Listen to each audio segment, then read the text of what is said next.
నమస్తే sir. Good morning.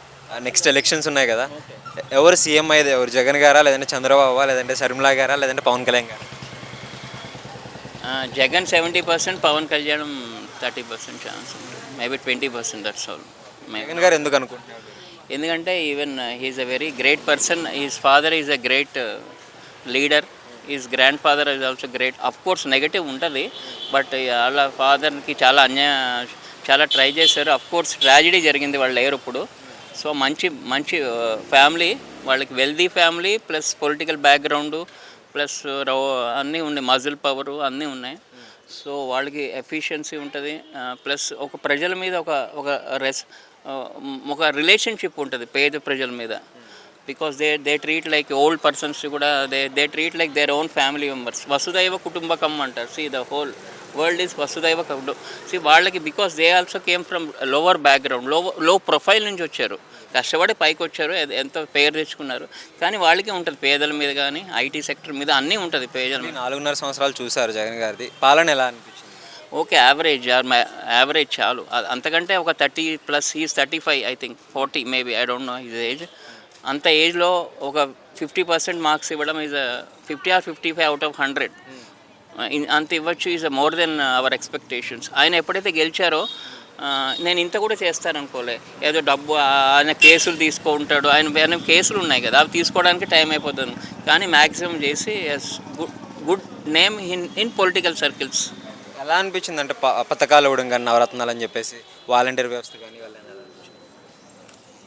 That is very fair. వాళ్ళందరికీ honour ఇవ్వాలి. ఎవరైతే కష్టపడతామో they should be respected very well. Because even from lower ground, చిన్నప్పటి నుంచి చిన్నవాళ్ళు కష్టపడతారు, పెద్దవాళ్ళు పేర్లు తీసుకుంటారు, డబ్బులు తీసుకుంటారు. సో ఈయన రైట్ ఫ్రమ్ చిన్నవాళ్ళ నుంచి పెద్దవాళ్ళకు ఈక్వల్గా ట్రీట్ చేస్తారు. అది ఆయన ఔన్నత్యం అని గమనించు. Is a great patriot, is a great. ఇప్పుడు షర్మిలా గారు కొత్తగా ఆపోజిట్గా మాట్లాడుతున్నారు, ఆంధ్రాలో జగన్ గారి పైన వ్యాఖ్యలు చేస్తున్నారు. ఓకే, అది maybe some differences with his brother. దానివల్ల జగన్కి ఏమి అంత ఎఫెక్ట్ అనిపించదు.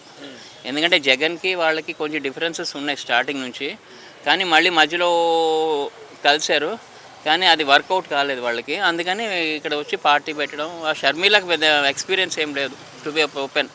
ఎవరేస్తారు ఓట్లు? ఒక lady without experience, only name and fame కోసం వచ్చిన వాళ్ళకి పెద్ద అంత మెచ్యూర్ వాళ్ళు ఎవరు ఓట్ అయ్యారు. అది అంటే డెవలప్మెంట్ లేదని చెప్పేసి షర్మిలా గారు అంటున్నారు. సో అంటే సచివాలయాలు కానీ, ఆర్బీకే కేంద్రాలు, ఇంకా పోర్ట్స్ అని అది ఎలిగేషన్ అని గవర్నమెంట్ అది పవర్లో ఉన్న వాళ్ళ మీద ఎలిగేషన్ చేస్తే ఎవరో ఒకరు అమాయకులు నమ్మేస్తారు, సెకండ్ థాట్ లేకుండా నమ్మేస్తారని ఒక్క మాట అనేస్తారు. అది దానివల్ల ఆమె రెప్యుటేషన్ తింటుంది, కానీ జగన్కి ఏమో ఎఫెక్ట్ ఉంటుందని. మీరు చూస్తున్నారు కదండి, మెడికల్ కాలేజెస్, స్కూల్స్ కానీ, నాడు నేడు పథకం కింద చాలా ఓపెన్ చేశారు, పోర్ట్స్ కానీ. వాటి గురించి అంటే ఇవన్నీ షర్మిలా గారికి కనిపించలేదు. కనిపిస్తుంది. వాళ్ళు చేసిన నెగిటివ్ చూసి వీళ్ళ పేరు తెచ్చుకుంటారు. ఏవైతే జగన్కి కొన్ని నెగిటివ్ ఉన్నాయి, 5-6 పాయింట్స్, ఆ నెగిటివే ఫోకస్ చేసి ఓట్ బ్యాంక్ తెచ్చుకోవాలని షర్మిల యొక్క ప్లాన్. అది ఒక ప్రోగ్రామ్ లాగా. Because she is not so good well maybe. అంటే టీడీపీ ఆరోపణలు ఏవైతే చేస్తున్నాయో అవే ఆరోపణలు షర్మిలా గారు కూడా చేస్తున్నారు. టీడీపీ దగ్గరే నేర్చుకుని చేస్తుంది. ఇంకా అదేం పెద్ద బ్రహ్మ విద్య. ఆమె ఓన్గా కూడా చేసుకోలేదు. టీడీపీ చేసింది, టీడీపీ ఓట్ బ్యాంక్లో మళ్ళీ ఇందులో సగం నేను తీసేసుకుందామని తను చేసేస్తుంది. ఎందుకంటే ఆ పవర్ఫుల్ ఆరోపణలు అవి ఎవరైనా నమ్మేస్తారు. ఇంకొకటి, తెలంగాణలో పార్టీ పెట్టి సో ఇక్కడ ఆంధ్రాకి వచ్చి ఇప్పుడు మళ్ళీ కాంగ్రెస్లో కలవటం కానీ, పోటీ చేయడం కానీ మీకేమనిపిస్తుంది? అది ఇట్స్ ఎ ఫూలిష్ థింగ్. అక్కడే ఏదో చేసుకోవాలి, కానీ మళ్ళీ ఎక్కడో బయటకు వచ్చి ఇక్కడ అంత పెద్దగా అంత ఆదరణ కూడా లేదు. కేసీఆర్కి ఇంకా మంచి పేరుంది, కాంగ్రెస్కి చూసారు కదా 60+ సీట్స్ వచ్చాయి.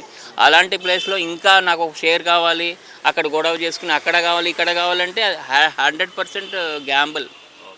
ఒక ముక్కలో మొత్తానికి నలుగురిలో ఎవరిని నమ్ముతారు జనాలు? మ్యాక్సిమం జగన్. నెక్స్ట్ ఏమైనా ఛాన్స్ ఉంటే Pawan Kalyan. Thank you. Okay.